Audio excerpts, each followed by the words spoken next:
So the next chapter Russell gets into is particularly important as far as from an apologetic standpoint. It's the problem of induction, or uniformity in nature, if you will. It's cause and effect, causation. And Russell points out that traditionally the problem of induction in the history of philosophy, David Hume was the first to kind of emphasize that really the expectation that the future will be like the past is a psychological expectation. It's not rational. There's no rational connection, logical connection that thunder has to follow lightning just because it has in the past.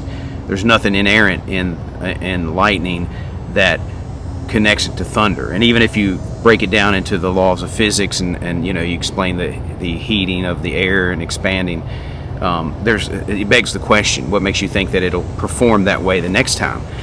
And so this idea of causation is a particular problem in the history of philosophy, because if you don't believe in causation, you have no guarantee that science is even possible. How do you know that things won't change in the next 5 minutes? And so this really presents a dilemma for a worldview, for a philosophical system. Is you've got to account for this.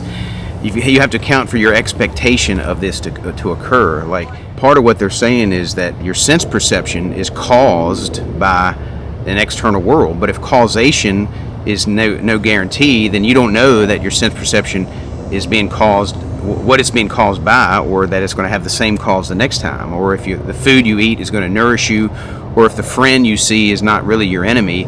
Like, at that point you wouldn't know anything for sure. So if you eliminate causation, then you can't know anything. Even if you say, well, it probably will because it so often has in the past, well, that begs the question, is what makes you think that the future will be like the past? So you can't say, well, just because it always has in the past. You're begging the question, and that's what Russell points out here. And so he affirms this problem of induction, and that there is no answer for the problem of induction that he's aware of, and that has been answered up until the 1900s when he writes, and still today there's no answer for it. They just say that basically, if we didn't assume uniformity in nature, then we couldn't do science, we couldn't operate and function in the material world.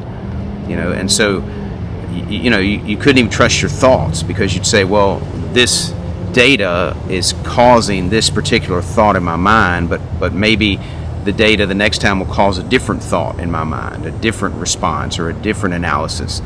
And so it just completely eliminates your ability to think or to know or to function. And the reason that's so significant is because as Christians, we have guarantees built into the nature of reality, that God reveals himself through it, the invisible things of him from the creation of the world.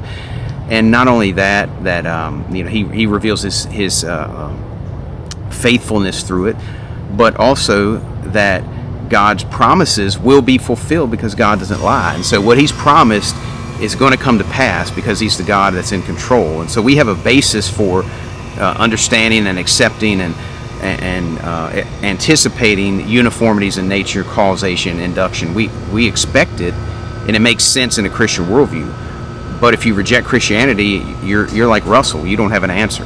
There is no answer. You just have to assume it. Otherwise, you can't think, you can't function, you can't do science or anything. So it's particularly problematic, and so it'd be good for you to familiarize yourself with this issue of induction, because this points clearly to the Christian God and nowhere